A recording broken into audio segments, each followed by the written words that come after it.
Welcome to another episode of Inside Startup Investing. As always, I am your host, Chris Lustrino, founder and CEO of King's Crowd. Inside Startup Investing is the #1 podcast for learning about the best startups and investors in the online private markets. If you are a startup investor, this is a show for you.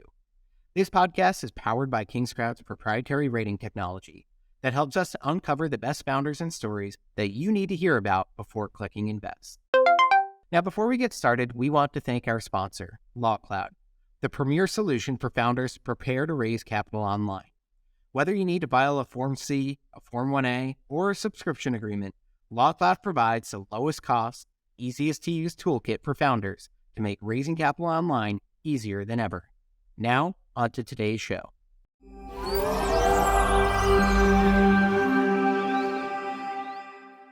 I am joined by Nigel Sharp, who is the co-founder and CEO of a really interesting company called Aquagga.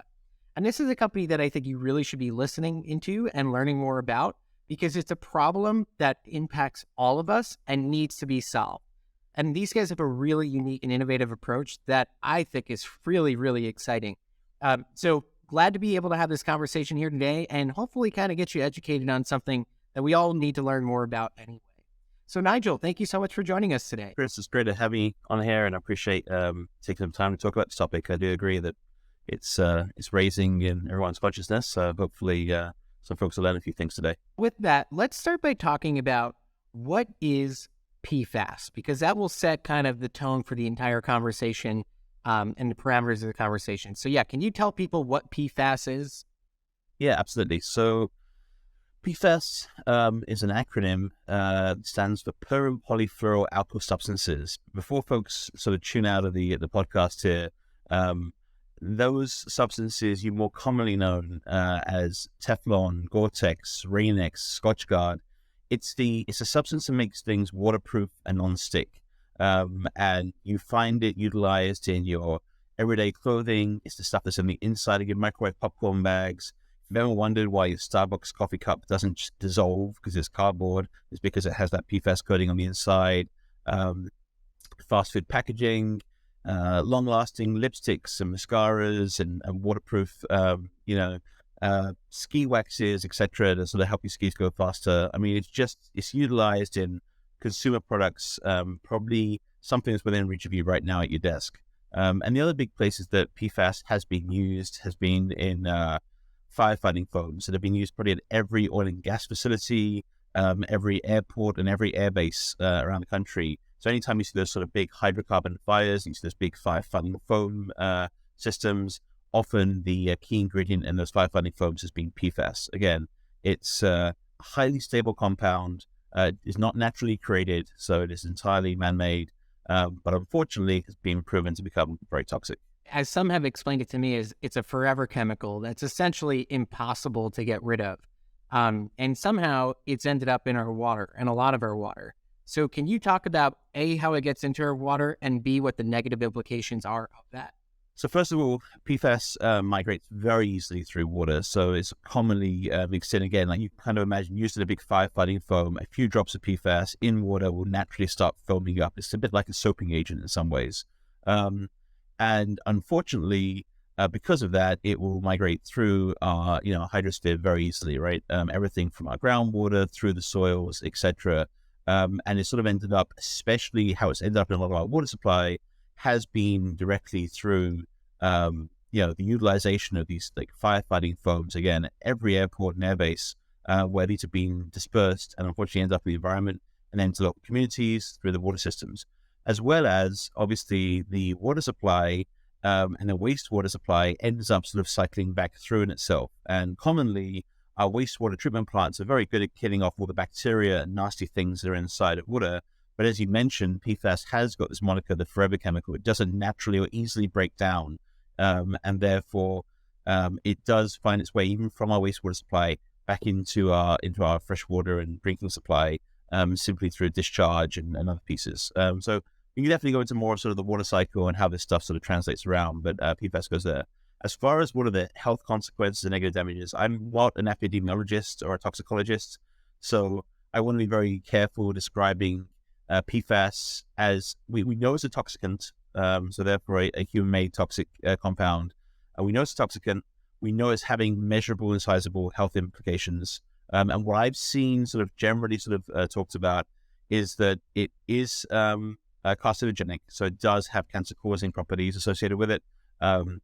We've seen likeliness as causing things like pancreatic cancers, in men, testicular cancers. We're seeing impacts on thyroid diseases, liver damage, as well as a number of pregnancy complications and low birth weights associated with kids. It is just very broadly a pretty scary compound. And the most important piece is that this has been shown to have measurable and sizable health effects, even at incredibly low concentrations. And that low concentration plus highly toxic sort of effect that is bioaccumulative makes for a sort of perfect storm when it comes to a compound like this that doesn't naturally break down. So in recent years, I know that the government has started to look at this and raise concern and even start to consider putting caps on how much PFAS can be found in water, right, and have it be kind of potable, drinkable. So can you talk about some of the things that are driving that and kind of what levels they look at as kind of like being safe, and is that even enough?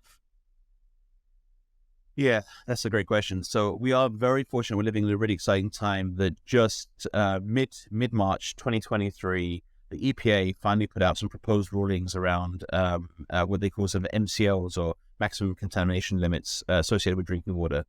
This is really exciting. This is regulation coming down from the federal government to now start protecting the entire nation against this. Now, that isn't the first regulation made against PFAS. There has been multiple states, probably 12 to 15 states, who have already regulated PFAS in drinking water and other areas, as well as a number of other countries sort of around the world, especially over in Europe, that have regulated certain amounts of drinking water treatment standards. So to have a national regulation coming in is really exciting.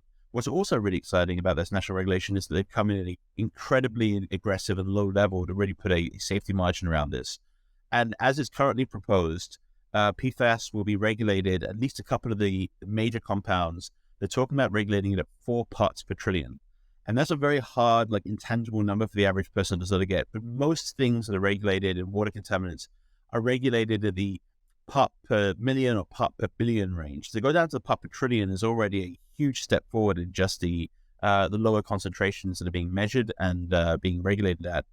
But the second thing about that is if you think about it in a sort of holistic view, when we think about sort of these firefighting foams that have been deployed, millions of gallons of this stuff, 4 parts per trillion really means something like about 4 drops of PFAS in around 20 Olympic-sized swimming pools, to give you some sense of concentration. And that's where they're regulating at. So commonly speaking, what we find out in most drinking water supplies is PFAS that will often be measured in the, hopefully in the low parts per trillion realm as well. So hopefully in the 30, 40, 50 parts per trillion, and therefore we're sort of mitigating it down to this lower number, reducing it by 10 times as much. But there are a number of places in the country and a number of water supplies in the country where you can find thousands of parts per trillion, tens of thousands, if not hundreds of thousands of parts per trillion. And that's really where, you've got high levels of concern, and where that sort of really, large amounts of effort needs to be put into actually bringing this into a safe parameter. So there's a lot happening in the space. It's all happening relatively fast. The government has been looking at this for a number of years.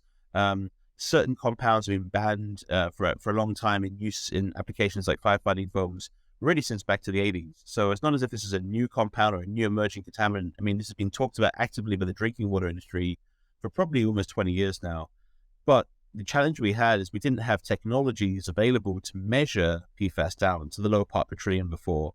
So this has been a big sort of limiting factor. And what the EPA has said in their proposed ruling is they'd really like the number to be down to 0, but they can't regulate down to 0 because unfortunately no one can measure down to exactly 0. But 4 parts per trillion is getting a lot closer to where the standard advisory needs to be. And this creates a huge shift and a sort of a major change across the industry. So, now you've got this concern that we now have to meet an incredibly low standard and a health safety standard to remove this stuff from drinking water. And the whole industry is going to have to ramp up and put in extra filtration systems and process, this drinking water. Then you're left with one more challenge, which is where, our company comes in and other companies like ours come in, which is that once you filter this stuff and pull it out of the water and bring it down to the 4 parts per trillion, where do you put it? Because it's a forever chemical. It doesn't go anywhere. Like, you just end up putting it somewhere and it ends up having to have, it potentially finds its way back into the water supply. So that becomes a big concern. Last question before we get into the more optimistic side of the conversation here, and looking at your solution for all of this. In terms of when we think about kind of American homes, like what % of American homes are impacted by this and right now are accessing, water that doesn't meet these types of standards? And then if you could help us kind of quantify just how large an opportunity, maybe even from a spend perspective, to clean up this mess that we're faced with, what does that kind of look like? This is the stuff that, often makes me sound like the crazy guy in the street when I start talking about PFAS this way. But PFAS, quite arguably, is the largest environmental contaminant we as a civilization have ever faced, simply because it's in everybody's water. It's everywhere. It's even in the rain, right? Like, it's truly spread everywhere. And we have challenges with just how widespread the challenge, the problem is. So as far as like how many Americans are impacted, I believe that measurable levels of PFAS can be found in over 98% of Americans' blood. So like almost everybody is impacted by PFAS. I mean, there's just a few that are not. And those are folks that live in, probably very rural areas that live on specific well supplies, et cetera, that they have no exposure to anything else. But anyone else, pretty much, especially anyone in urban environments, et cetera, are being exposed to PFAS. But I don't want to create mass hysteria and panic, right? Like, the folks behind the scenes who try and provide us with clean drinking water do a lot of work to try and, make water very safe. The hard part is that they only meet the regulatory standards that are being set upon them. And that's where there's been a big challenge, is bringing those standards and putting those in place. So now we've got proposed rulings, standards will start taking effect. And within the next 3 years, these organizations and the water treatment facilities will have to start, building out and meeting those new regulatory standards. And that's, the exciting change of things that are happening right now. And as far as, the other parts to sort of talk about scope and scale of the problem, the magnitude. So yes, okay, it's a huge contaminant, right? On the scale of asbestos and CFCs combined and the amount of impact it's having. And the real dollars being applied to it. The US government has put in over $10 billion in the last infrastructure bill just to start doing some PFAS remediation work at water facilities and wastewater utilities. We're seeing the DoD actively start increasing their yearly budget every year on PFAS mitigation and remediation work. So the Department of Defense has large stockpiles of firefighting foams that have PFAS in them. So they are spending more and more every year. And the numbers really do vary. We've seen market numbers that suggest the remediation around PFAS will be a market worth $80 billion, in just a few years from now. So an incredible number. But I've also seen other numbers which are on the smaller side, where this says this will be a consistent small market of multiple billions per year.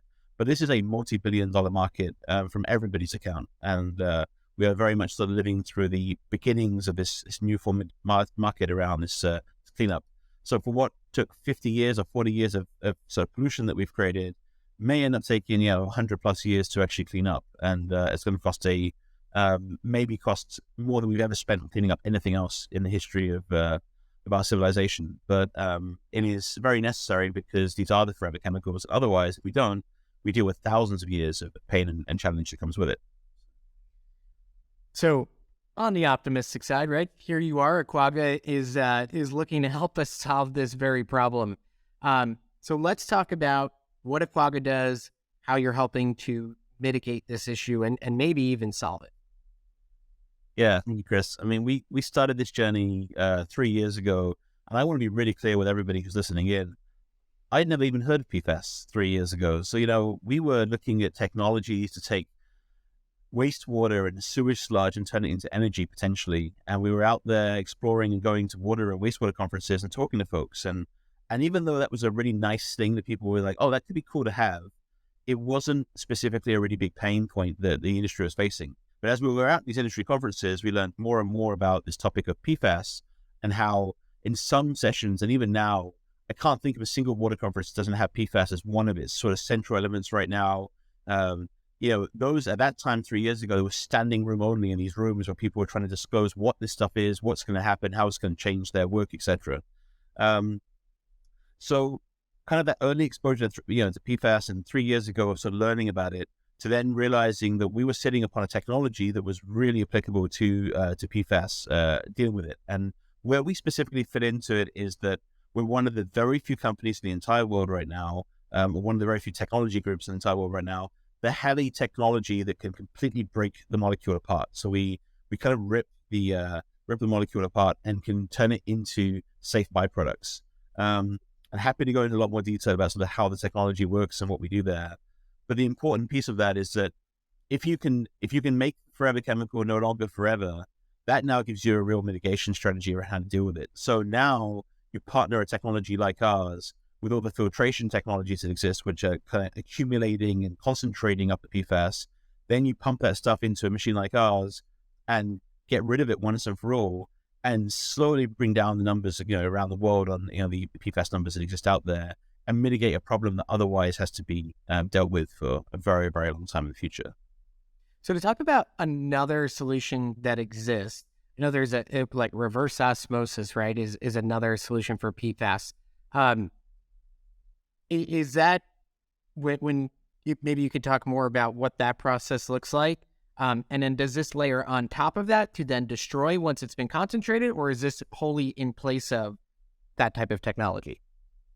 Yes, it's a really great question. So reverse osmosis is a really nice one to sort of think through. Reverse osmosis generally uses a kind of membrane. So what that really means is you kind of end up with this really narrow mesh that water molecules can pass through, but contaminants can't.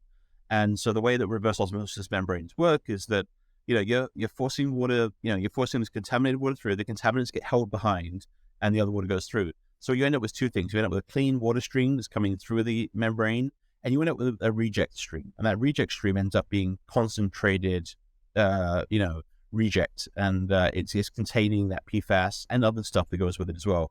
I wish water was as simple as just having one contaminant in it, but there's many contaminants and many things you have to deal with simultaneously. So it's a really great example of yes, you end up with a concentrated reject stream, and that is a perfect fit to go into a system like, the systems we've got at Aquagga. So what we do is we take a concentrated reject stream out of something like a reverse osmosis system, and we'll put it through what we sort of lovingly call our pressure cooker on steroids, is a way to think of it. It is it's an industrial pressure cooker, sits in a sort of a 10-foot, 20-foot shipping container. This machine will continuously process the water, but take things up to high temperatures and high pressures, which, alone will not break down PFAS, but we also add pH amendments. We add a alkaline amendment or some sort of like caustic soda, for example, and that makes it like a really corrosive environment. That corrosive environment is really effective at breaking the really tough molecular bonds that hold PFAS together. And specifically what makes PFAS the forever chemical and last so long is because of these, the majority of the bonds in the PFAS molecule are these carbon and fluorine bonds. And the carbon and fluorine bond is one of the toughest bonds in organic chemistry. But in these high temperature, high pressure conditions with this high alkalinity has been shown to be one of the most effective ways of sort of stripping those bonds apart. And then we can take the fluorines, which is sort of one of the toxic elements within that compound, and we can turn them into fluorides. So sodium or calcium fluoride, stuff that you'd find in toothpaste. So really take something that is highly toxic into something very inert, very easy to deal with, and a byproduct that's safe. That's incredible. So when thinking about the customer of your solution, are these large water treatment plants that are buying this to manage their PFAS? But not just yet. It's not where we are currently sort of aiming our business. So when you sort of think about water treatment plants and where they sit in the overall life cycle, and this is where there's a bit of a nuanced knowledge around it. And again, I've learned a huge amount in the last couple of years, so I don't expect everyone to sort of be an expert in this. Honestly, I'm the same as everybody else. I turn on the water at home, water comes out the tap, I flush toilets, water goes away. Usually pretty happy with the system, don't try and think too much about it. But water treatment plants sit somewhere in the middle, right? They are processing, taking water that is mostly clean, out of a river or a reservoir or something, then they're cleaning it up, just polishing it off, cleaning it up a little bit, and then passing it down through our system distribution. But really, if you want to really tackle the PFAS problem, you've got to work at the other ends of the pipe. So at the very top end, you have industrial facilities that are still producing and utilizing PFAS, and still, there's PFAS coming out of their waste drain pipes every day at their factories. That's highly concentrated PFAS, has potentially huge impacts on the communities, and it's a great place to sort of deal with the problem. So this is sort of called source point treatment, right? Is you get up to the very source of this and try and deal with treatment at that very end, at the top end. So that's where Aquagga sometimes plugs in. So we deal with the high concentrated wastes coming out of industrial facilities, And those folks are like concentrating up their waste and figuring out how they can get rid of it. And they're worried about that because there's a real liability associated with that waste. If they are pumping it down the drain and it just disappears off and it ends up in a community's river, water source, that could be a huge concern for those companies. And right now, to put some context around it, there are $6 or $7 billion worth of lawsuits against some of these big mega corporations doing this. And therefore, those companies are very concerned about like trying to find ways to mitigate and like minimize ongoing liability, especially around a contaminant that doesn't break down naturally, right? So that's one place we sort of work to treat. The other place that Aquagga fits in really well is sort of at the back end of the pipe. So when you deal with the concentrate coming out of the drinking water supply, or you deal with the concentrate coming out of Air Force bases being cleaned up, etc., all of those concentrates kind of end up in one place. They end up in sort of the waste disposal facilities, right? Much like everything else in the world, we kind of send them off to a waste company to sort of deal with them.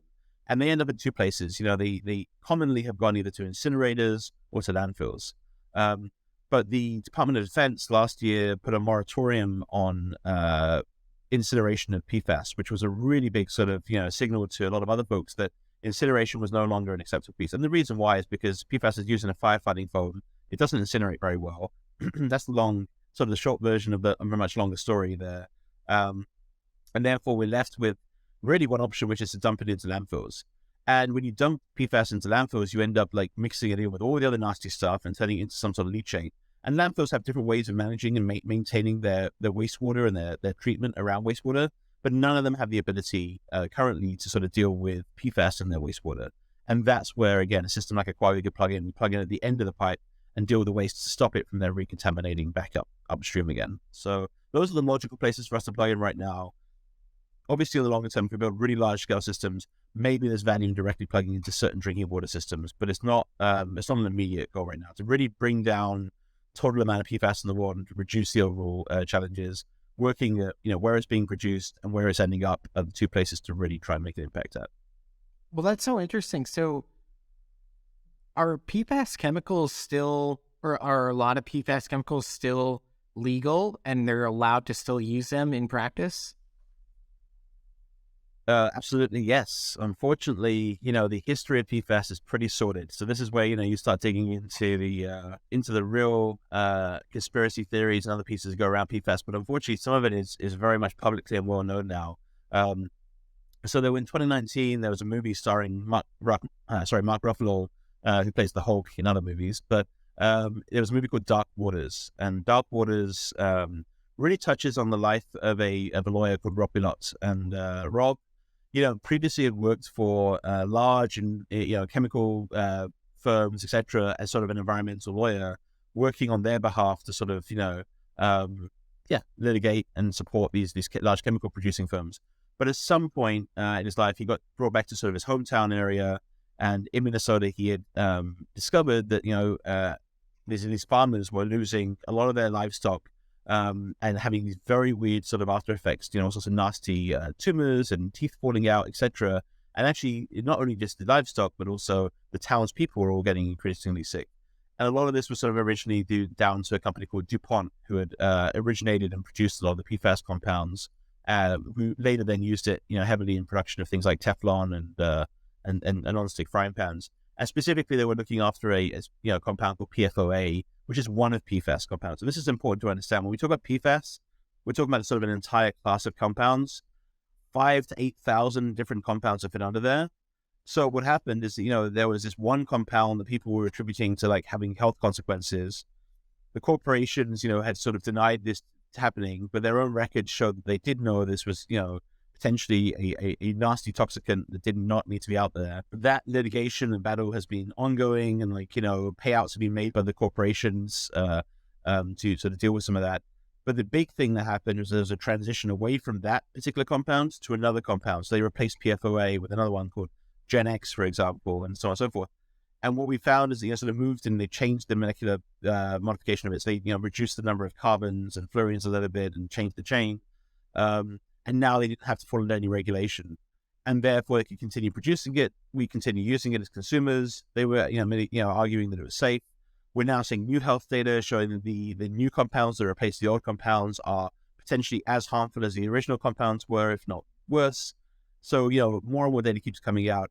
And this is where, to answer your question in brief, yes, the industrial producers are still producing PFAS, but there has been some huge and mega positive changes that have come out in the very recent few months. So, 3M, one of the larger producers of PFAS in lots and lots of their products, has publicly announced that they want to remove PFAS from all of their products, I think by about 2025. So they are working on a very rapid scale to remove PFAS from their product lines, recognizing the consequences of probably doing so. So this was a huge public release announcement.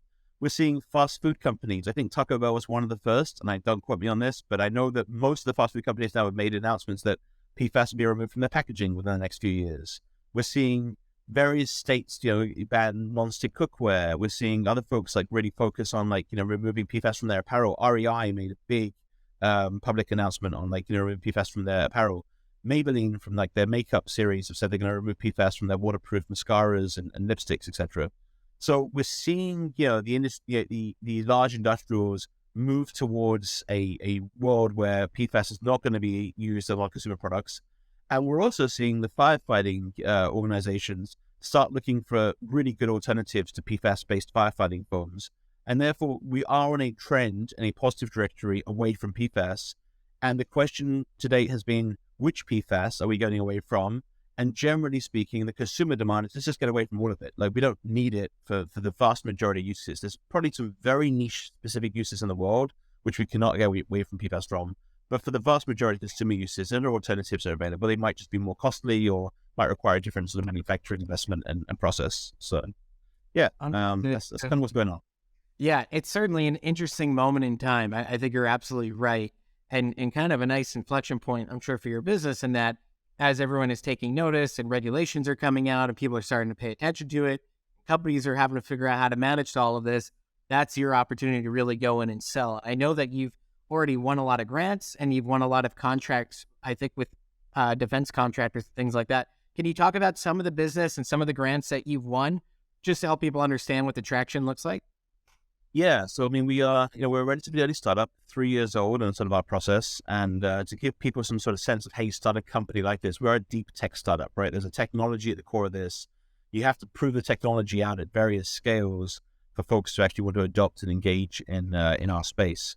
And the way that works, especially in the US, and especially when you're sort of a university technology spin out, is you have to leverage some of these early stage grant programs to really get some of that technical validation work. So we've been very fortunate. We've been awarded to date 6 SBIR awards, Small Business Innovation Research Awards, from 4 different federal agencies, namely the National Science Foundation, the Environmental Protection Agency, the U.S. Air Force, and then also DARPA, who are sort of the Defense Researchers Group. So that gives us a huge amount of credibility. Each one of those is a peer-reviewed award process that you have to go through. And 1 or 2 of them is framed as grants. Some of the other ones are framed as contracts where we have real work that we have to sort of work towards and producing, demonstrating our technology at scale. So that's been some of the traction. Those 6 SBIR awards total to about somewhere in the regions of $2.5 million in sort of total award amounts that sort of come in. And again, some of those contracts we're still actively working on. They're kind of our bread and butter right now and paying for the growth of our company. In addition to that, we've also managed to sort of attract some other federal agencies to win some funds over as contracts as well to help drive the company forward. And those are groups like the FAA that we've recently sort of been contracted with through the Alaska Department of Transportation, doing a demonstration at an airport facility. So we're one of the, what will be one of the first destruction systems demonstrating PFAS destruction at an airport in the US. So it's really exciting to sort of have a contract like that. And that contract, is a pretty sizable contract for us. Part of that contract is about $850,000. So again, a pretty sizable chunk of change to do a demonstration and prove that we can clean up an area that is holding this highly contaminated waste. In addition to that, though, we've also started making some really good progress on the industrial client side. I can't speak about who they are. We're in the business of dealing with folks' toxic waste, so we're very respectful to maintain strict NDAs with everybody that we work with. But I can say that we work with large industrial producers, organizations who have concerns around sort of the liability around the PFAS, and we're actively testing, doing bench studies on some of that toxic waste right now and getting paid for it. So smaller amounts of revenue there, but in the few $100,000s for some of those early tests we've done to date. and we're actively working towards putting proposals in to do larger deployments and larger studies and case studies. So to put all of that stuff together and sort of summarize it, we are, last year, I think we closed out and probably had about $700,000-$800,000 of revenue. Again, that was about 2.5 years in. We're now into our third year, and our third year this year, booked contracts for this year, we have about $2.4 million. And for next year, we have about $2.7 million already booked contracts. And we've got a bunch of other stuff in the customer development pipeline. And still in the big picture of PFAS, this is just a tiny fraction of the scale of the opportunity. And therefore, we are still very much so scratching the surface.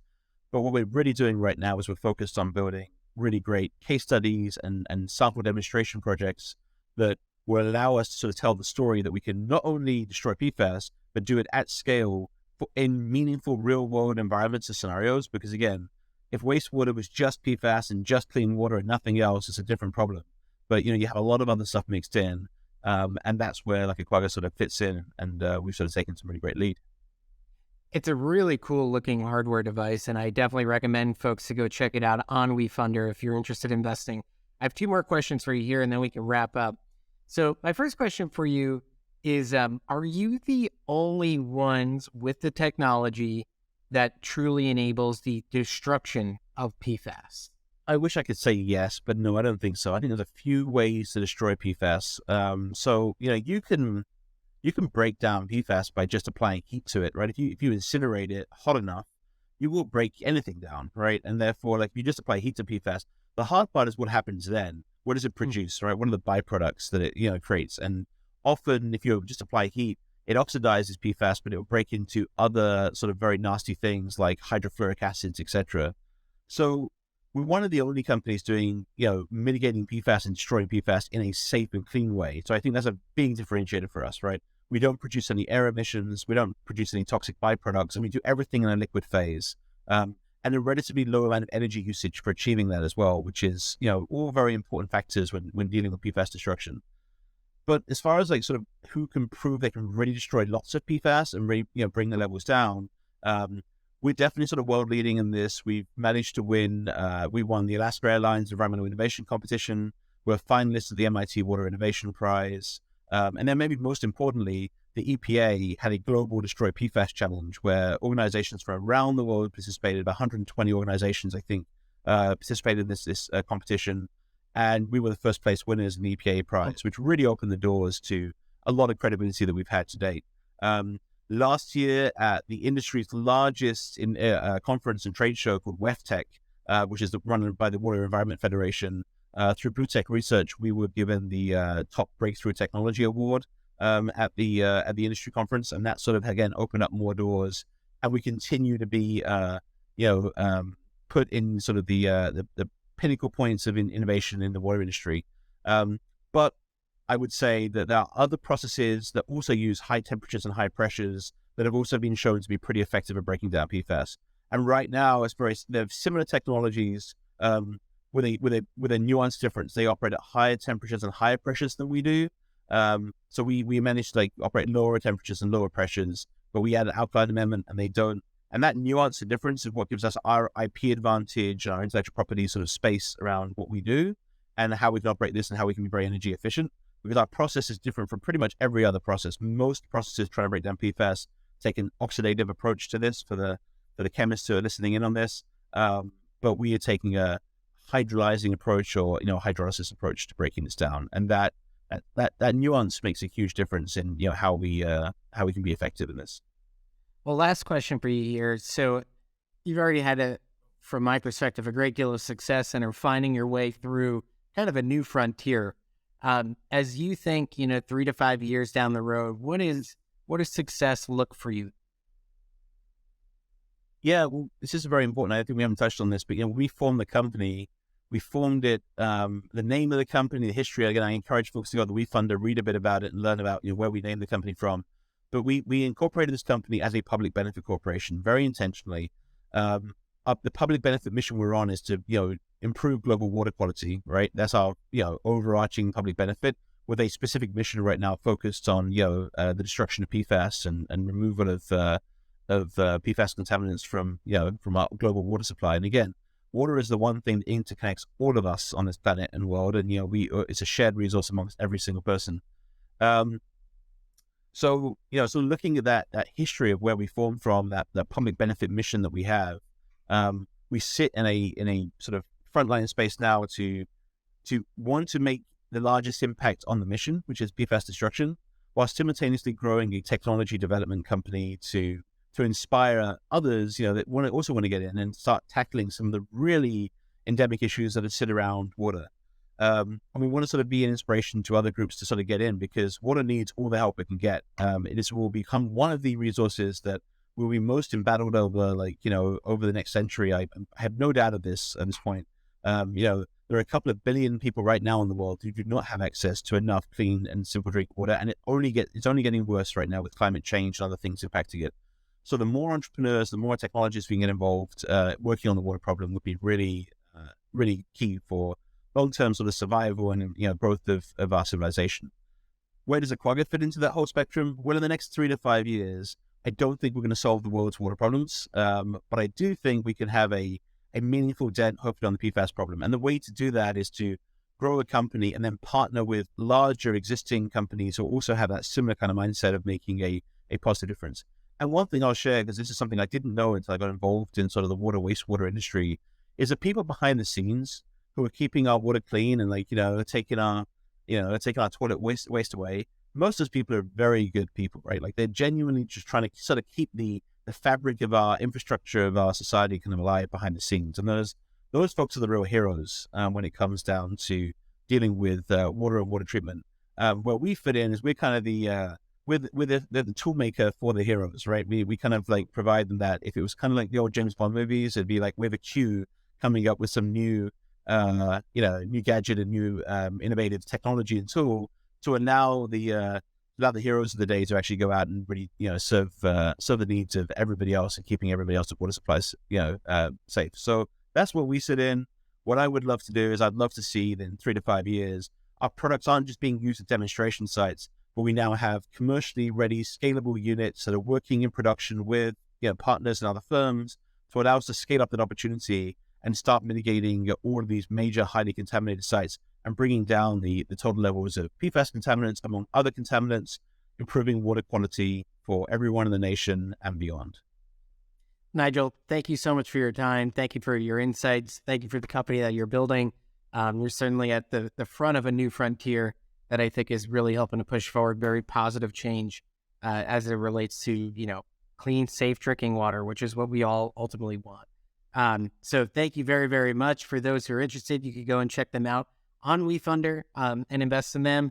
And I'll throw this little nugget out there. King's Crowd Capital is an investor in Aquagga. We're big believers in what they're building.